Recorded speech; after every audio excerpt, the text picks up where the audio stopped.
Bonsoir, je suis Abdessalam Pojedrawi.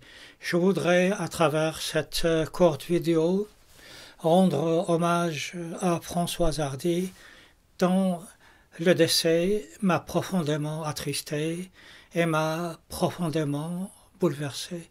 Vous savez, lorsque j'étais môme puis adolescent, j'ai baigné dans la musique de Françoise Hardy. À l'époque, je possédais, en fait, il appartenait à mes grandes sœurs, un antique tourne-disque et j'avais en ma possession également un 45 tours, bien évidemment, cette belle chanson, tous les garçons et les filles.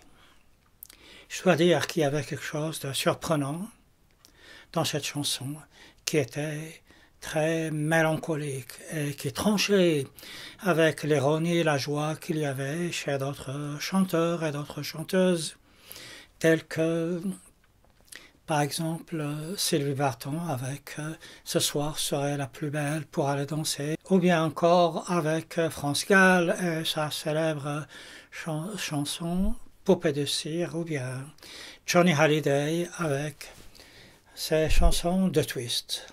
En général, les chansons que chantaient les contemporains de Françoise Hardy étaient soit des reprises de tubes anglais, soit composées par d'autres personnes dans un but de commercialisation, donc un but plus ou moins lucratif, alors que, inversement, Françoise Hardy était l'auteur de sa propre mélodie, de son propre texte, qui était avant tout destiné à tous ceux qui l'aimaient. Et c'est là, je crois, ça fait une très grande différence. Ce que je peux affirmer, c'est qu'il y a une profonde mélancolie chez Françoise Hardy. Ainsi, elle a pu pousser le romantisme jusqu'à ces derniers retranchements. J'ai tenté de retrouver un chanteur ou une chanteuse qui puisse aller aussi loin dans la mélancolie. Je crois que s'impose pour moi que Alain Barrière avec Elle était si jolie, ou bien La vie, ou bien avec À regarder la mer.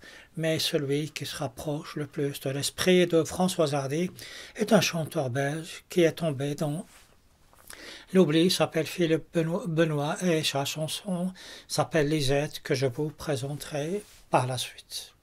On dit souvent que les photos ne trahissent pas. Et quand je dis photo, c'est certainement le regard de la personne qui est prise en photo. Et celle de Françoise Hardy ne trahissent pas. Il y a toujours chez elle, dans son regard, une mélancolie depuis des décennies. Comme si elle portait une permanente mélancolie et comme si elle n'arrivait pas à quitter ce monde de la tristesse et du romantisme profond.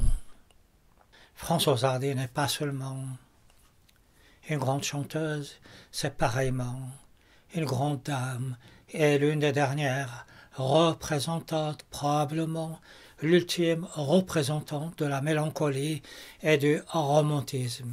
Et avec son décès, une partie de mon adolescence est perdue à jamais. Ce que je pourrais dire en conclusion est que ma sympathie va à toute sa famille, à tous ceux qui l'ont aimée et à tous ceux et celles qu'elle a aimés.